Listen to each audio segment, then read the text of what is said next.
Levítico 16 al 18, que es Ahareimot, y Levítico 19, donde habla de Kedoshim, significa santos. Levítico 16, que habla de el tema principal es el día de la expiación, o sea, cómo Dios establece un día donde se hacía expiación por toda la nación. Y es interesante que es Ahareimot, que significa después de la muerte de Adán, Nadab y Abiú, donde ahí le advierte a Moisés y a Aarón que no en cualquier momento tenían que entrar en el lugar donde estaba el arca, donde allí había un velo, una cortina que separaba el lugar santo del lugar santísimo, y le pone todas las condiciones. No lo vamos a leer ahora en profundidad, pero uno se pone a ver todo lo que Aarón tenía que hacer, o el sumo sacerdote tenía que hacer él por él primero, para poder entrar después con el sacrificio por el pueblo. Y si uno puede hacer un resumen de las dos para allá, está hablando de santidad. Un poco el resumen de Ahareimot es como el contraste, ¿no?, entre el sumo sacerdote arónico y la obra de Cristo. Que entró, dice, una vez y para siempre, no en el lugar santo de la tierra, sino en el cielo mismo, a la presencia del Padre, no con sangre de animales, sino con su propia sangre, y donde el velo del templo simbólicamente se partió. Leí algo interesante, es como cuando el judío, cuando hay un duelo, se rasga las vestiduras en señal de duelo, y lo compara con ese rasgarse del velo en el templo. Es tremendo eso, porque es el Padre mismo que produce eso. Y no solamente el velo del templo se rasgó, hubo un terremoto y se rasgó la tierra. Claro. Lo que va a hacer cuando venga. Pero la señal del dolor del Padre. Del dolor. Por ver a su hijo entregar su vida.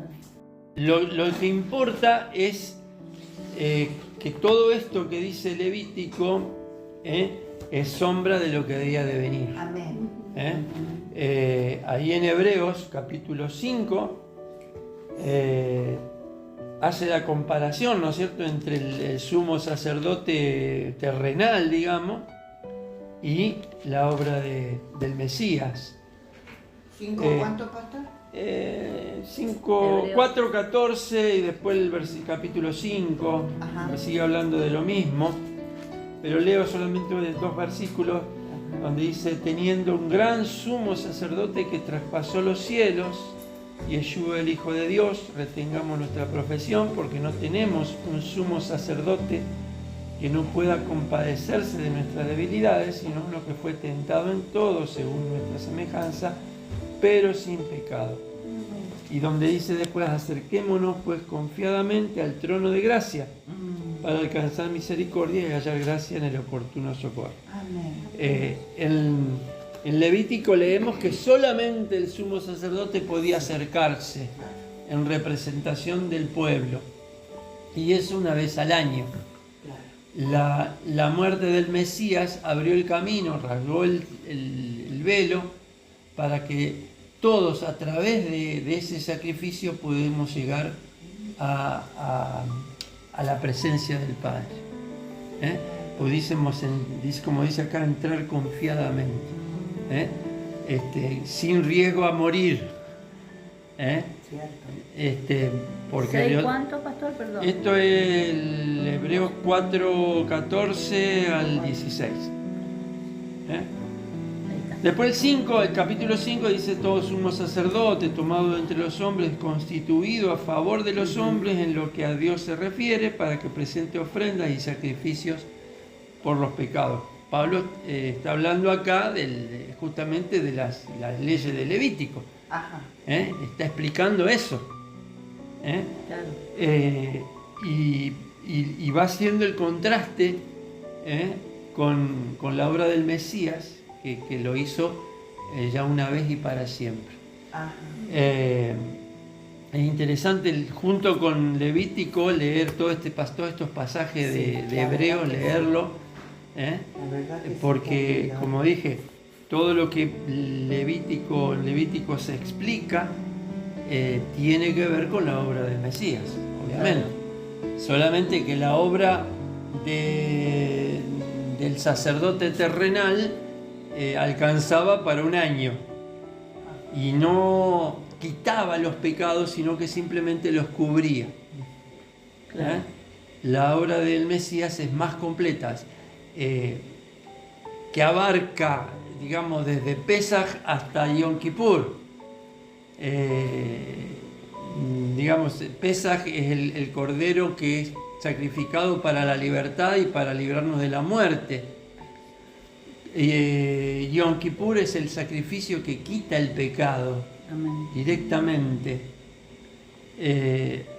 Incluso leí un paralelo, me pareció interesante.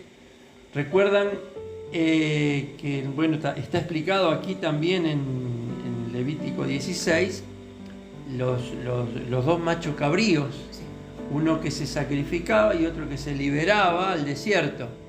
La tradición judía dice que lo llevaban a un despeñadero y allí lo arrojaban, pero bueno, la palabra acá dice que lo liberaban al desierto.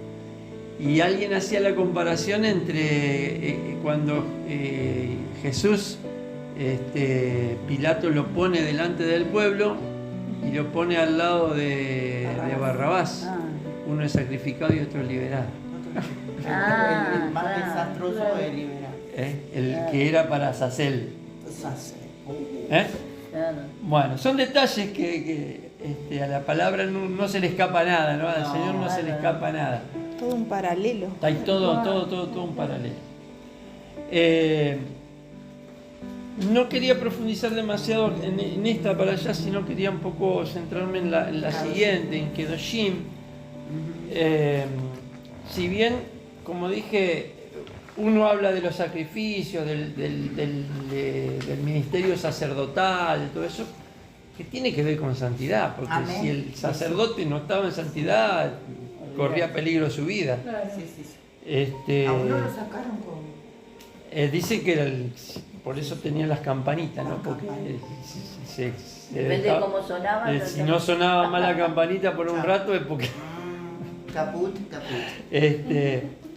Y ver cómo los que entraron justamente en Nadab y Abiú, entraron, que eran celosos por el Señor, no era que eran pecadores, estaban en el mundo, estaban en cualquiera, no, estaban llenos de pasión y de celo por el Señor. Pero a veces ese celo nos lleva a hacer cosas que el Señor no nos pide, que no nos pide el Señor. Claro. Y hay creyentes así. O sea, hay que tener cuidado, no solamente hacer lo que Dios te dice que tenés que hacer, sino no hacer aquellas cosas que Dios no te pide. Exacto. Por más buena que parezca o por más la mejor intención del mundo. No es que lo haga con maldad. No, es que justamente es que no había maldad en el corazón de Nadab y Abiú. Pero el tema es, alguien lo analiza de esta manera, porque había muchas teorías, ¿no es cierto? El emocionalismo. El emocionalismo, el entrar en depender de las emociones, a veces nos hacen decir o hacer cosas que Dios no nos pidió. Las emociones son buenas siempre y cuando vayan detrás de la verdad y de la voluntad de Dios. Por supuesto que somos seres emocionales, lloramos, reímos, pero porque Dios nos hizo así. Ahora, guiarse por las emociones es el peligro. Y lamentablemente hay gente que busca las emociones. Claro. No está buscando la palabra de Dios, lo que me diga, sino busca cuando se dice quiero ser lleno del Espíritu Santo. A veces detrás de esa expresión hay una búsqueda de adrenalina, de buscar algo emocionante. Claro. ¿Sí? Claro. Bueno, como dije, entre estas dos para allá hablan de un tema que atraviesa de Génesis a Apocalipsis toda la palabra, que es la santidad. Bien. Sin la cual nadie verá. Sin la cual dice nadie verá al Señor. La santidad es central Claro. en el reino. No podemos elegir, no, yo no quiero ser santo, yo me conformo con ir a la iglesia, pero Portarme bien. portarme. Entonces No. está repartido la cosa. Sí. Está en problemas. Está en problema. El Señor dice al comienzo del capítulo 19, habló Jehová a Moisés diciendo, habla a toda la congregación de los hijos de Israel y diles, santos seréis porque santo soy yo, Jehová vuestro Dios. Aleluya. Un detalle es que le está escrito ahí en la hojita que preparamos, ¿no? Que en esta ocasión el Señor hace distinto como en otras instrucciones que le da, donde primero le habla a Moisés, después le habla a Aarón, después Moisés y Aarón lo juntan a todos es todo un protocolo y después recién a lo último le hablan a todo el pueblo. Acá Moisés decirle a todo el pueblo. De entrada. De entrada. Porque la santidad es algo que le compete a todos. Amén. No importa si desde ayer que conocí al Señor o hace 40 años que está en el Evangelio, Ni el puesto que tenga. ni el puesto que tengas, ni no hay ranking, no hay no hay escalafones para la santidad. De pronto alguien que hace poquito que está en el Señor puede andar en santidad de la misma manera que anda el anciano que hace toda la vida que conoce las cosas del Señor. O al revés. Y es una exhortación, dice, por parte del Eterno hacia todos los creyentes, hacia todo el pueblo. 7 veces se repite, sean santos, en la Torá. Estamos hablando de la Torá. Después se repite muchas veces en los evangelios, por eso le digo, es algo que atraviesa toda la palabra. Todo el diseño del Padre es la santidad. De hecho, desde Génesis, cuando dice que santificó el 7º día,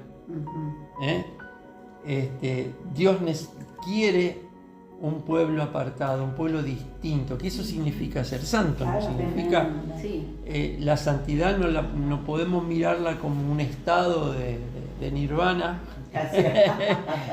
donde alcancé la iluminación, donde alcancé la iluminación o alcancé... la santidad no es algo que se alcanza o se llega, es algo que se vive todos los días. Por eso dice que se repite 7 veces, pastor, porque es una por Claro, cada vez de... puede ser, una tiene vez. sentido. 7 cada veces día. ahí en la Torá. En la Torá. En Torah. Ajá. Digamos, no solo en la Torá, en el libro de Levítico. Por eso. En el libro de Levítico, la exhortación dice, está lo menciona así 11, 44, 45, 19, 2, 27, 26, 21, 6, 21, 8. Está escrito ahí, así que lo pueden ver. Qué bueno. No hace falta que lo anoten, ya está anotado. Y Hebreos 12 dice, seguid la santidad, lo que hablábamos recién, sin la cual nadie. Y es interesante que dice, seguid la santidad. Claro. Sí, como la Que paz. tenés una voluntad de seguir. Exactamente. O sea, tenés que poner. La santidad no es, La voluntad. como dije, algo que se alcanza una vez y ya llegué, Ya sé. sino que es algo que es un camino. Claro. 12, 14. Dice el profeta, allá habrá allí camino de santidad, y nadie se extraviará. Aleluya. Porque la santidad con el Señor es un camino. Es un camino que se recorre día por día, cada minuto de nuestra vida. Y de pronto, hoy estuve en santidad, bárbaro, y mañana metí la pata y me fui a la banquina, pero puedo volver. Claro, exacto. La voluntad. La oportunidad El otro tema de la santidad que es que yo no me hago santo a mí mismo. Dios me considera santo. Aleluya. Dios me hace santo. Amén, Señor. Desde el momento que yo le doy mi vida al Mesías, me justifica y me santifica. Es decir, yo para Dios soy distinto. Yo para Dios me he consagrado, o sea, Él me consagró, Él me eligió. No me eligieron ustedes a mí, sino que yo los elegí a ustedes, le dijo el Señor al pueblo de Israel. Él decidió, Dios decidió elegir un pueblo, levantar una persona y de esa persona levantar un pueblo apartado, distinto, con un propósito, no porque fueran mejores, no porque fueran superiores, sino todo lo contrario quizá. Porque lo débil del mundo, lo despreciado, lo que el mundo desecha es lo que Dios eligió para glorificarse a sí mismo. Entonces Dios es el que elige y el que santifica. Entonces Dios nos santifica y nos exhorta a andar por ese camino de santidad. Y esto lo vemos prácticamente en cada libro de la Biblia, cómo Dios es celoso de su pueblo y quiere que su pueblo ande en sus caminos. Que hay bendición, que hay provisión donde hay, pero Dios quiere algo distinto. Como dije, bueno, lo reúne a todo el pueblo para decirles que deben ser santos porque Él es santo justamente, porque Él es distinto. Y entonces en el mismo capítulo 19 aparecen una serie de mandamientos. Hoy lo estaba comparando un poco, después lo vamos a leer con alguna carta de Pablo, de Pedro, cómo Dios marca una línea de conducta, porque la santidad se trata de eso, de tener una línea de conducta. La santidad es un estilo de vida. Como dije, no es que uno tiene que estar en un monasterio apartado, lejos del mundo. Jesús dijo, están en el mundo, eso no lo podemos evitar, pero no son del mundo. Entonces, a una vida de santidad le corresponde una línea de conducta. Y hay una serie de mandamientos, de Mitzvot, que tienen que ver con nuestra relación con Dios, pero también tienen mucho que ver con nuestra relación con el prójimo, con el que tenemos al lado, nuestro hermano, nuestro vecino, nuestro pariente, las personas que nos rodean todos los días. No importa si está en la iglesia, no está en la iglesia, si es en el trabajo, en el estudio o donde sea. Claro.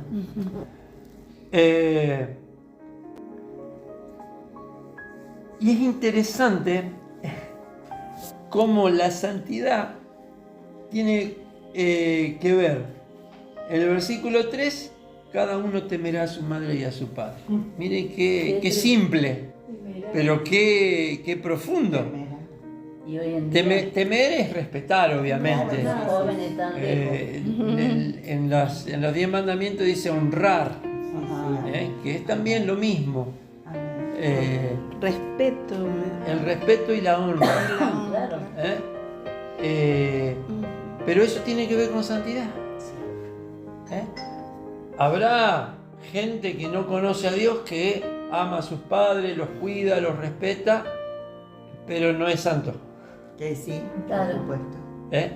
Pero si uno es santo, necesariamente va a respetar a sus padres. Sin importar a veces los padres que nos tocaron. Porque a uno les tocó unos padres amorosos, buenos, que nos cuidaron, ejemplares, y a otro le tocó otra cosa. Claro, sí, sí. Lo que había en el mercado. Lo que había. Claro. Pero el lugar donde nos tocó nacer también es voluntad de Dios, es diseño de Dios. Claro. Me pegó muy fuerte lo que dijo Mauri el otro día. Sí. Tremendo. Tremendo. A veces Dios te da ausencias para que conozcas su presencia. Yo me sentí muy identificada con los. Pero cómo Dios obró en él y sanó. Interesante que compara el respetar a padre y madre con el Shabbat. El guardar el Shabbat. Con guardar el Shabbat. Para Dios tiene el mismo rango, el mismo escalón, están a la misma altura. Mis días de reposo guardaréis. Y como que firma yo, Jehová vuestro Dios. No se volverán a los ídolos, ni haréis para vosotros dioses de fundición. La idolatría es algo que a veces se nos pasa desapercibido. Sí, sí. Está bien, no vamos a adorar a Gauchito Gira, a fulano, a mengano. La idolatría está por todos lados, pero nosotros decimos, pero yo no. Pero la idolatría tiene muchas formas. El egoísmo es una forma de idolatría. ¿El qué? El egoísmo, Sí, sí, sí. el materialismo.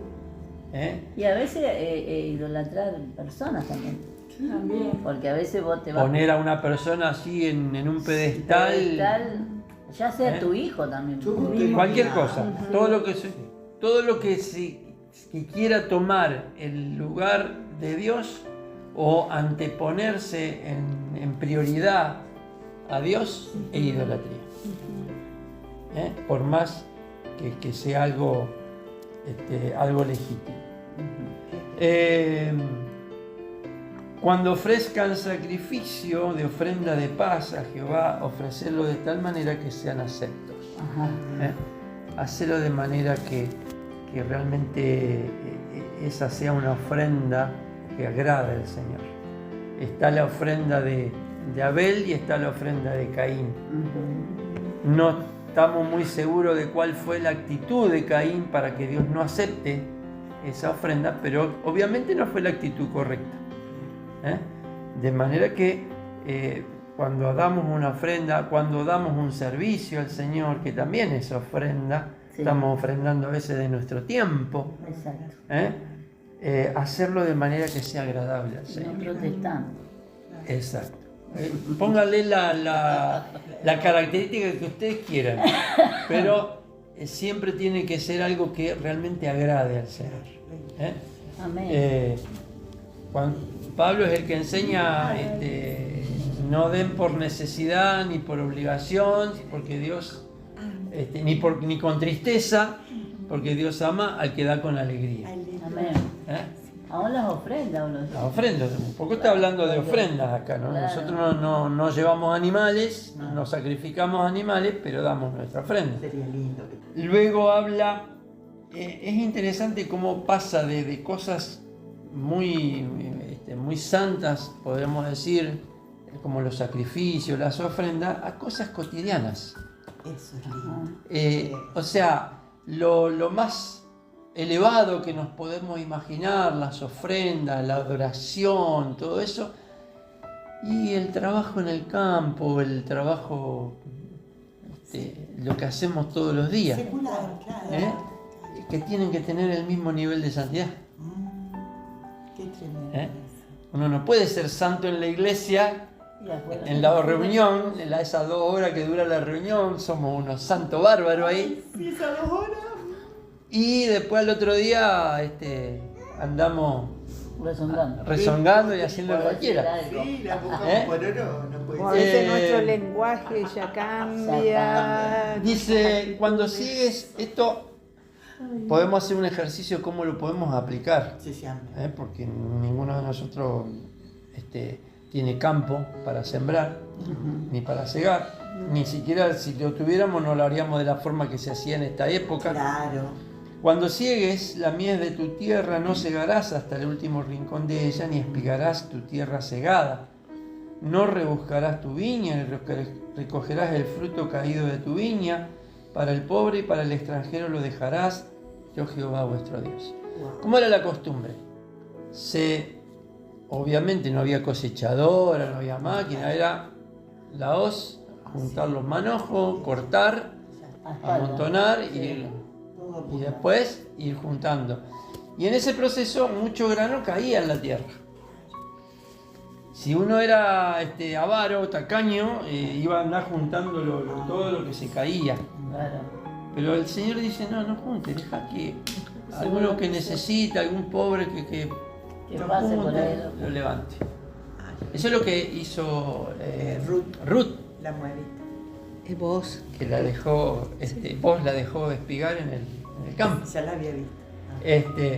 Pero era un mandamiento eso, no es porque simplemente lo hacía porque le gustó la chica, Claro. sino porque era un Un mandamiento. mandamiento, claro, respetaban Sí. el mandato. Entonces, ¿cómo Era aplicó, ley, digamos. ¿cómo aplicó eso hoy en día? Eso, ¿cómo lo explico? ¿Cómo lo aplico? Una forma que la vez pasada hablamos con el pastor, a veces uno le queda el cambio, la moneda, uno no se usa más moneda, ¿no? Pero Sí. déjalo ahí. Yo por lo menos a veces lo tengo en el auto, a veces tengo, a veces no. Claro. Sí, yo tengo Pero a veces te piden, Ajá. dale eso que tenés, ese cambio que te va quedando. Eso es una manera. Cada uno podrá interpretarlo, buscarlo, pero el punto es pensar en el pobre y el extranjero, Ajá. el que no tiene, no el vivo que viene todos los días porque sabe que Sí, que vos le vas a dar. porque le va a dar, sino que el que realmente tiene una necesidad. Claro. A veces hemos comprado cosas que no necesitamos solo para Sí. ayudar. Sí, es verdad. El punto es pensar en el que está pasando una necesidad mayor que la nuestra. Claro. Que no es que no tenemos necesidades, No. pero hay algunos que están más necesitados que nosotros. Exactamente. Entonces, en esta época, donde no se manejaba mucho dinero, era todo especias, Qué bárbaro. Como el trueque sería. Claro. Más o menos. lo mismo pasaba con la fruta, que a veces se caía del árbol, dejala, que alguno lo va a aprovechar. El tener compasión Sí. es parte de la santidad. El tener misericordia es parte de la santidad. No hurtaréis y no engañaréis ni mentiréis al uno al otro. Versículo 11. Estaba leyendo un pasaje que cuando uno lee a Pablo realmente está explicando la Torá, no está haciendo otra cosa. A ver si lo encuentro. Efesios 4:28. Ese relacionamos Efesios 4 con los dones del Espíritu y todo eso. Pero 4:28 dice algo muy sencillo. El que hurtaba, no hurte más, sino trabaje haciendo con sus manos lo que es bueno para que tenga que compartir con el que padece necesidad. Amén. Eso tiene que ver con santidad. Hay muchas maneras de hurtar. No está hablando de robar o de asaltar con violencia, sino de quedarse con cosas que no son Pequeñas nuestras. cosas, claro. Claro. Y Levítico 19:11 dice: no hurtaréis, ni mentiréis, que tiene que ver con santidad. Todo eso son frutos de santidad. Amén. Algo que dice allí en el estudio es que no es que haciendo estas cosas nos volvemos santos. Hay mucha gente que no miente Sí. y no es porque sea santo, sino que el fruto de la santidad es esto, es donde se va a ver nuestra santidad. La santidad es práctica, no es contemplativa, no es abstracta, la santidad es esto. La santidad es tener misericordia, la santidad es compartir, la santidad es ofrendar con alegría, la santidad es no hurtar, no mentir. Versículo 12, no juraréis falsamente por mi nombre. Versículo 13, no oprimirás a tu prójimo ni le robarás, no retengas el salario del jornalero en tu casa hasta la mañana. Que se acostumbraba en la parábola que Jesús cuenta, al final del día se pagaba el día. Ese era el jornalero. No sé si algún día, digamos, hoy en día en algún lado se hace eso, pero pagaban por semana. Sí. Cuando los abuelos, por semana. La cuestión es que si alguien me hizo un servicio, me hizo un trabajo, no le retengo lo pactado, digamos, le pago. No me olvido. No se lo ahorro hasta mañana. No se lo ahorro hasta mañana. Y lamentablemente esa costumbre en el mundo es muy común. Es muy común. Versículo 14. No maldecirás al sordo y delante del ciego no pondrás tropiezo, sino que tendrás temor de tu Dios, yo Jehová. Ahora, cuando uno lo piensa así linealmente, literalmente, tenés que ser muy mala persona para ponerle la traba a uno que no ve. Claro. Pero ¿será que es solamente eso lo que dice el Señor? ¿Quién es el que es sordo? Dice alguno que no es peor sordo que el que no quiere oír. Le está haciendo, para mí le está haciendo a la palabra. El que es sordo, no solamente eso, sino que sordo es aquel que no está acá y no puede escuchar lo que vos decís. Claro, también. Entonces, correcto. no hables mal Del otro del que no está claro. y no te puede escuchar. Claro. Exacto. Muy fuerte. No maldigas al que es fuerte. Cuando uno lo piensa, bueno, el sordo, ¿ven? Claro. Está bien. Pero no solamente el sordo, el hipoacústico, digamos, Claro. sino que a veces el que no te está escuchando no te puede oír. Pero él sí. Sí, Señor, sí. obviamente que sí. Escuchando lo que nosotros decimos de los demás. ¿Y quién es ciego? El que tampoco El está. que no que está, sino que no está viendo lo que vos ves. Wow. Es cierto. Está bien, yo estoy viendo algo que para el otro le significa un peligro y no le digo nada. Claro, eso es fuerte. Pero eso dice que va a correr por nosotros. Va a correr por lo que está escrito. justamente. Si yo sé que allá en la otra cuadra hay un tremendo pozo que los otros se pueden caer y no le aviso al que está acá y que quiere seguir derecho, Su ¿quién es el sangre va a culpable? correr por Y mí. claro. O Eso sería sangre inocente, como dice la palabra. el ciego es el que no está viendo el peligro. Es decir, si tú ves que tu hermano se está extraviando, dice, Tráelo hacia el lugar. claro, Ah. pero tenemos que avisar. Sí. Le tenemos que avisar. Si él quiere escuchar, Exactamente. Claro. O sea, ayer hablábamos un poco en la reunión de punto de encuentro, un poquito de eso, acerca del evangelismo. ¿Qué es el evangelizar? Es simplemente informarle al otro que hay una salida para la vida que está viviendo. O sea, el resultado depende de la tierra donde cae la semilla. Pero no poner tropiezo. Jesús dijo, ojo de los que ponen tropiezo a uno de estos pequeños. Hay de los que ponen tropiezo. ¿Qué es poner tropiezo? A ver, me dicen Y ustedes? no hablarle del Señor, capaz, aquel que no conoce. Pues, Ser un mal testimonio. Esa sería un mal testimonio. Que de La hecho cuestión lo es que tenemos que a veces tener cuidado. Otra forma de tropiezo sería poner sobre el que quizás es nuevo, está aprendiendo las cosas del Señor, ponerle cargas que lo puede llevar. no puede llevar. Repito, porque no está viendo.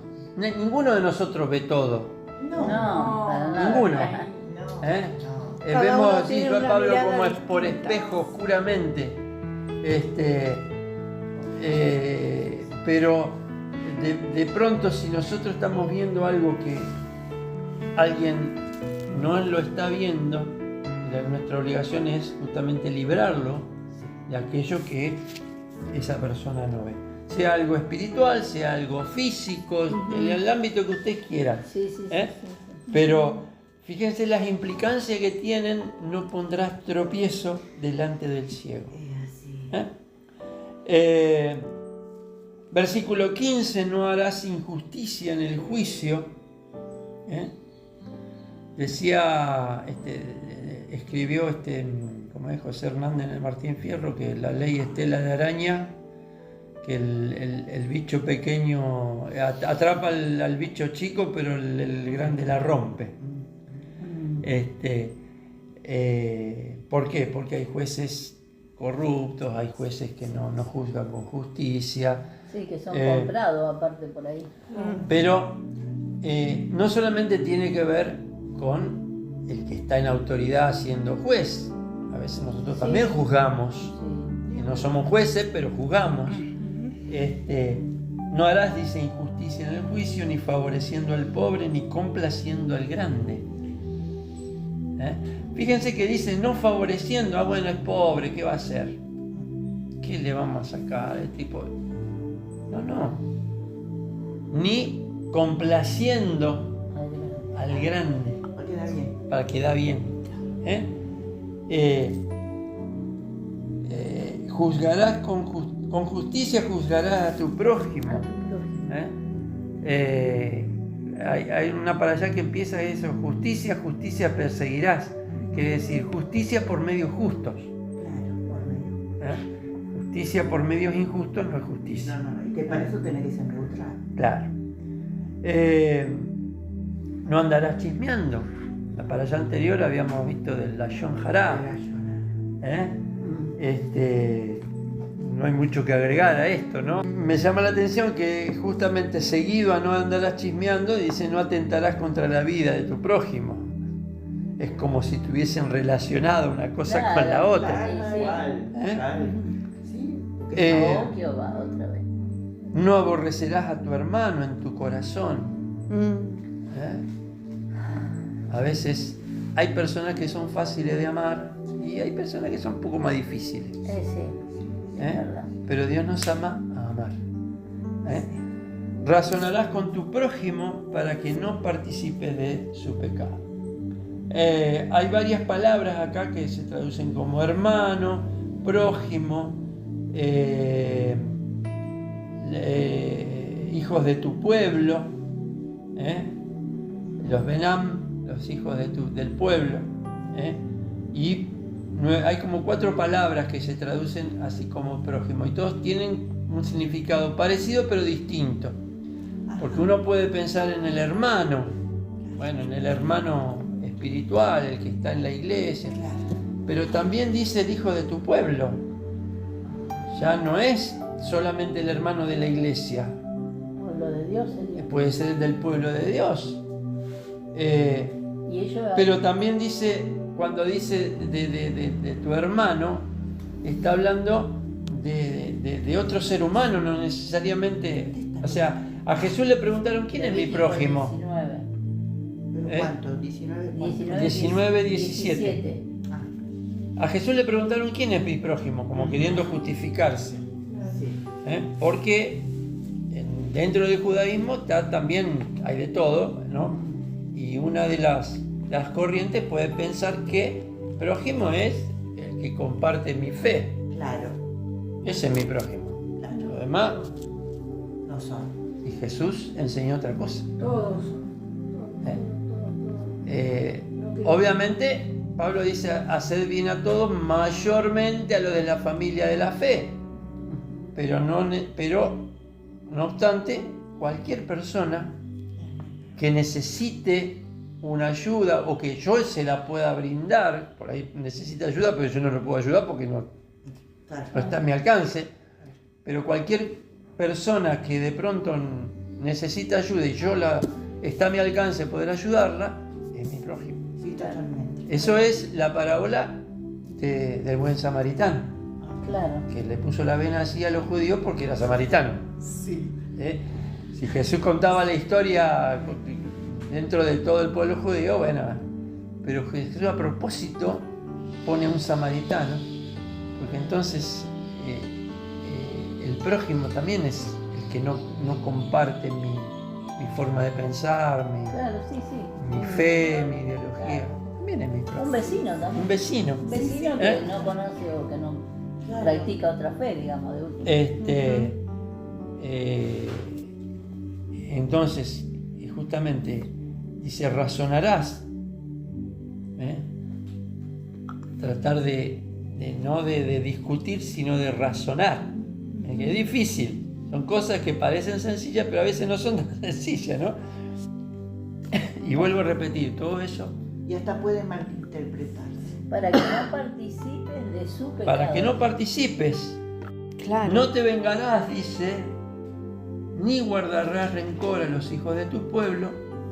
Y acá algo que nos suena a Nuevo Testamento, pero es justamente en Levítico. Sí. Amarás a tu prójimo como a ti mismo. En todo este capítulo 19 hay dos cosas: amar a Dios y amar al prójimo. Amén. Y eso es santidad. ¿Qué es santidad?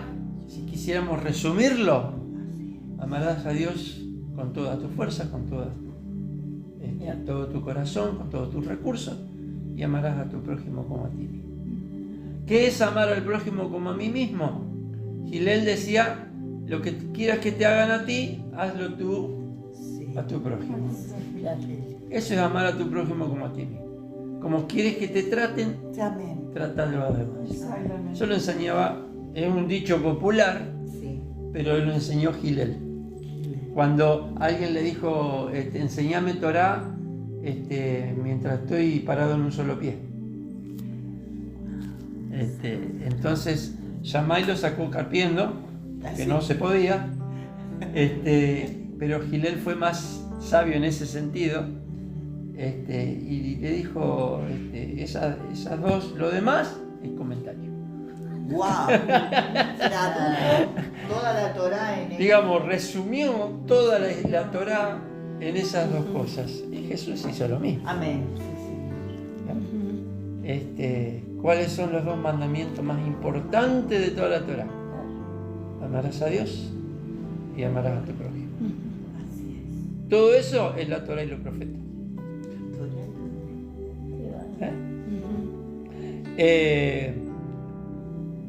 Versículo 19, mis estatutos guardarás. Habla de las mezclas. Hay que tener cuidado con las mezclas.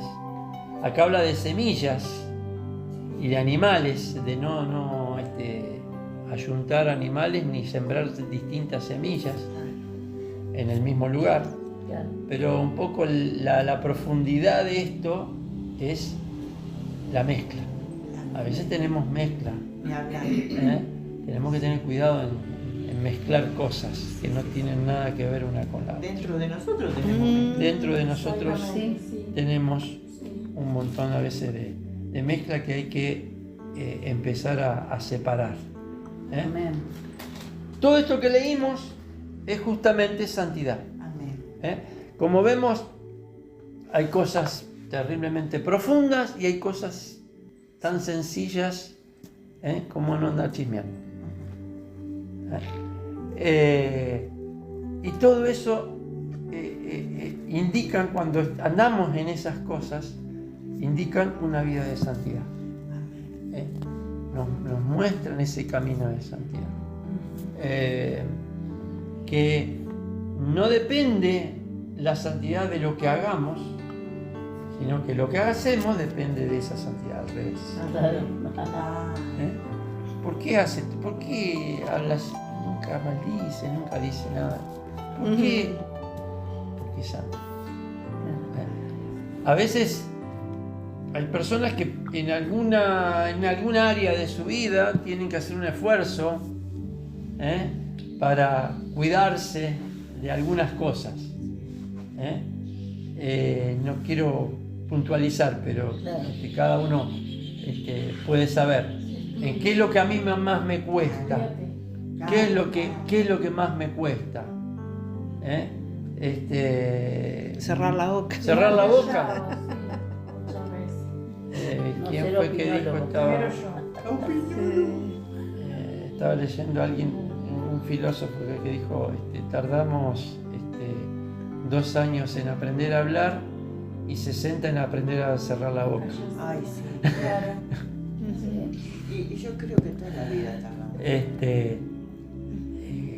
Por algo después Santiago habla de la lengua, ¿no? Lo vimos la vez pasada.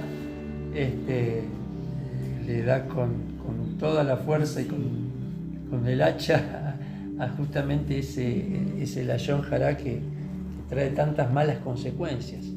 Dice aquí, nuestra condición de santos dependería de nuestra obediencia y apego. Sin embargo, la palabra santo significa que entre otras cosas apartados, separados, purificados.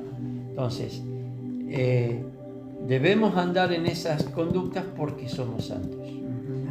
A alguno le costará menos, lo hará en forma más natural, otros tendrá que hacer un esfuerzo de voluntad, pero en todo caso no es que sea un mérito andar en eso, sino que es un poco nuestra obligación en hacer ese esfuerzo de poder hacer las cosas que Dios nos dice que debemos hacer y evitar las cosas que debemos evitar. Yo creo que ahí uno se tendría que autoanalizar en qué es lo que nos falta trabajar en la santidad, digamos. Sí, tal cual. Para eso está la palabra. Claro. Para eso está la palabra, para mirarnos en el espejo y decir, mirá acá. Yo ya estoy viendo acá. Me tengo que poner un poco la fila. Y como yo decía al principio, esa línea de conducta nos atraviesa todo. A todos. A todos, y toda la palabra habla de santidad. Leemos Efesios capítulo 4.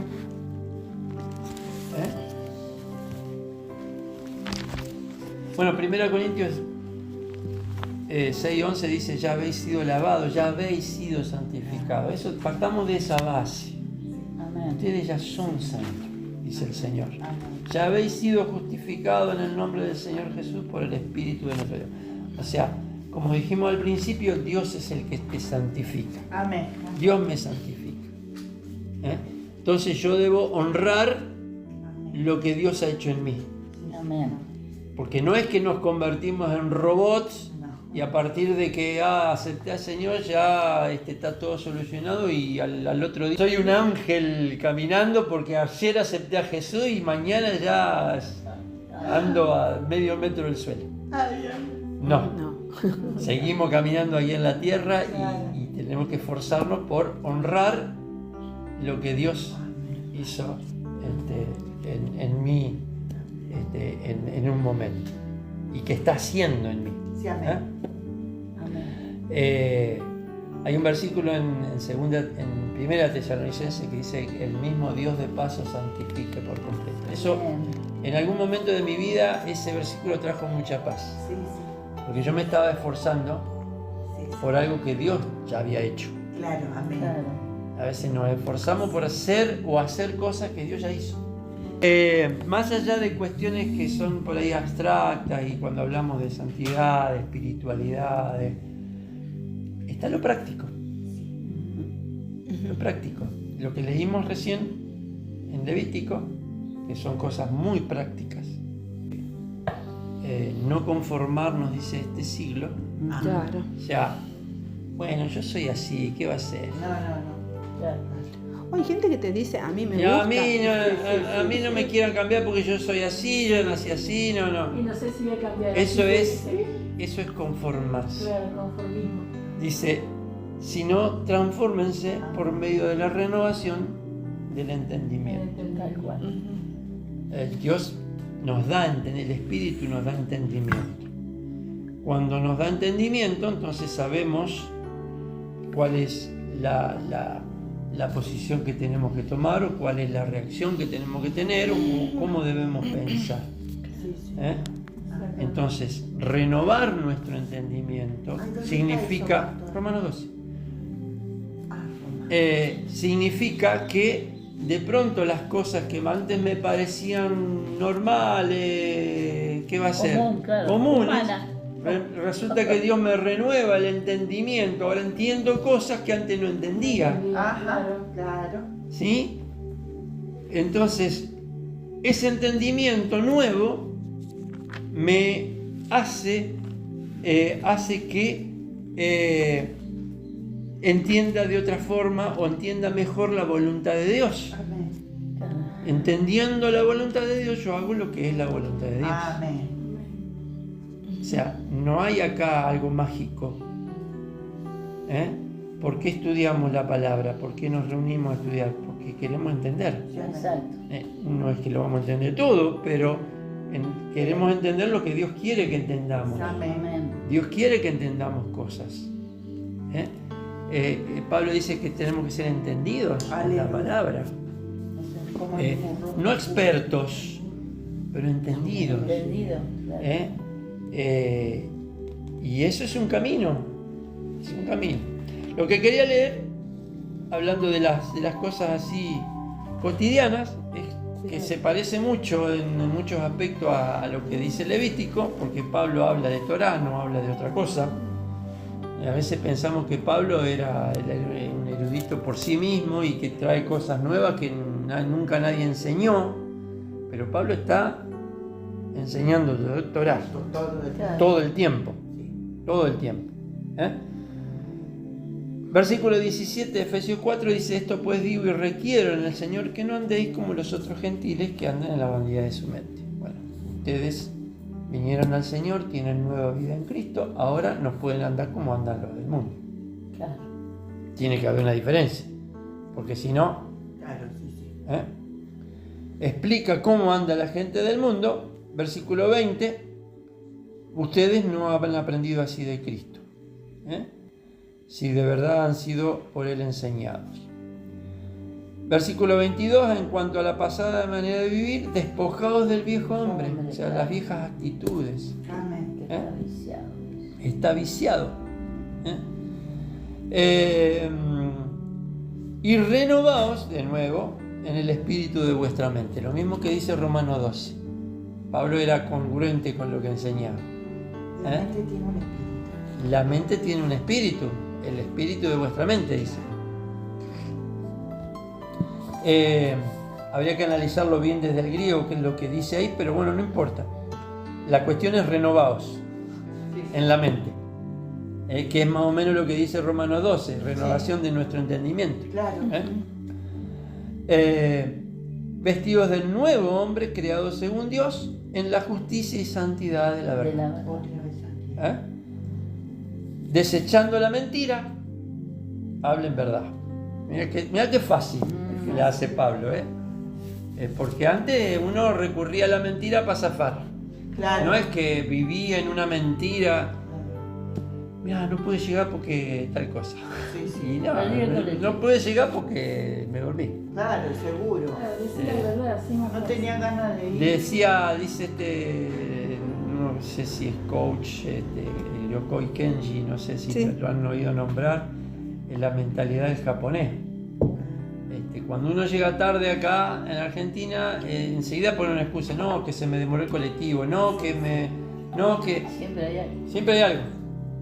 Él nunca le diga al japonés que es una excusa. Andá y decirle: perdón, llegué tarde. Ya está. Ya está. No, pues, No le ponga excusa, que no me sonó el despertador, que... Aparte de ellos que son criollos, unos relojitos. Después véanlo a eso hay un videito que está muy interesante y muy gracioso, pero que habla de la mentalidad y la idiosincrasia del japonés, que es así. O sea, alguien decía, para predicarle el evangelio a un japonés, primero tiene que hacerlo pecar.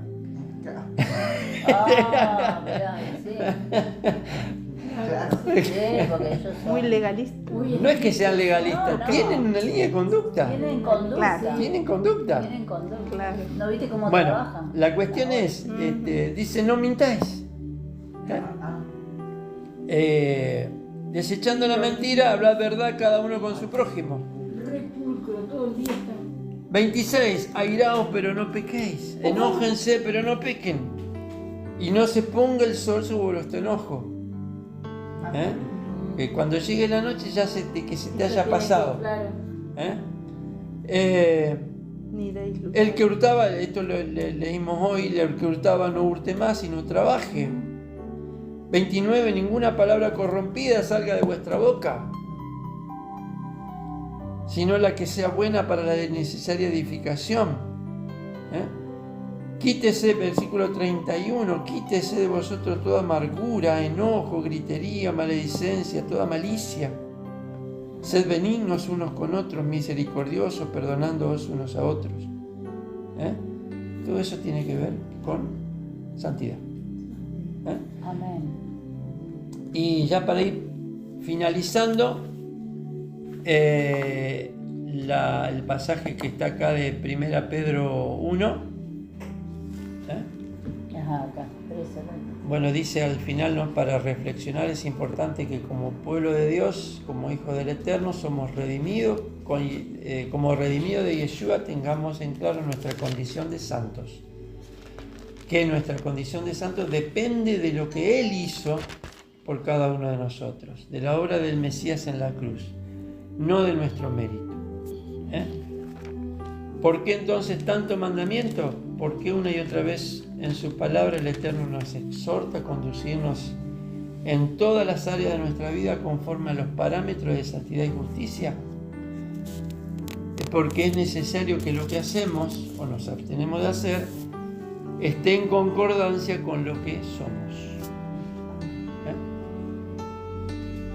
Un linaje escogido, un real sacerdocio. 1 Pedro, capítulo 1, versículo 13, podemos leer. Alguien que lo ¿Y lea. eso anterior que usted leyó qué era? ¿No era 1 Pedro? ¿Listo?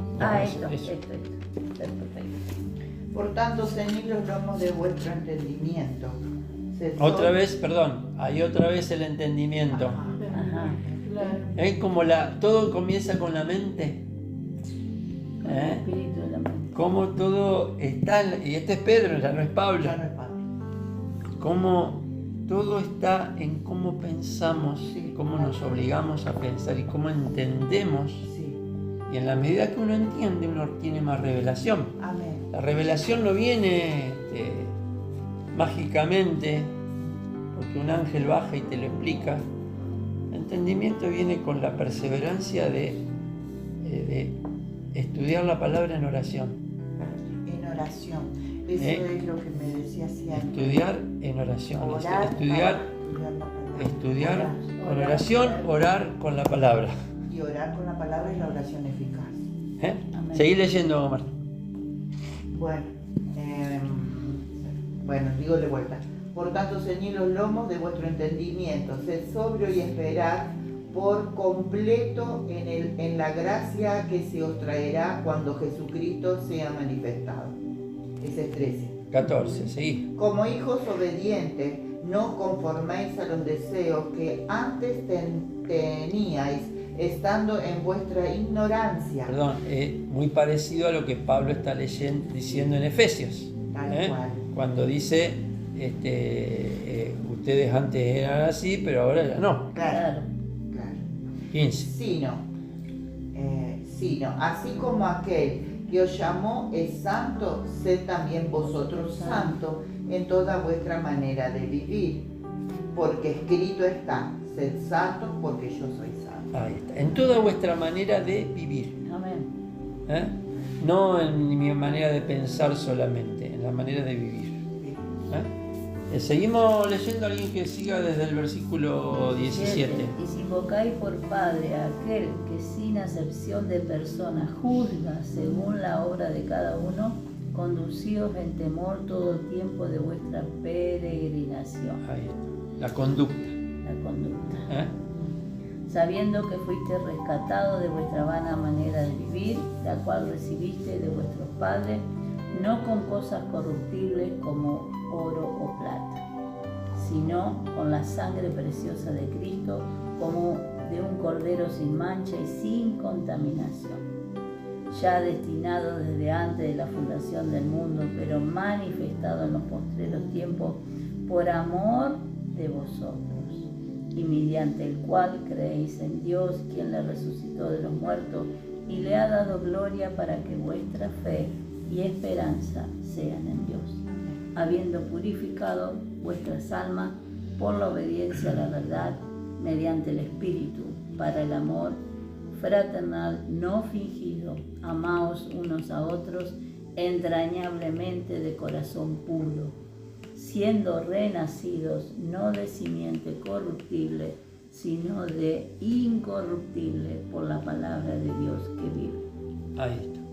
Es como va desde lo intangible, digamos, de lo espiritual, de lo teórico, vamos a decir, siempre lo va llevando hacia lo práctico.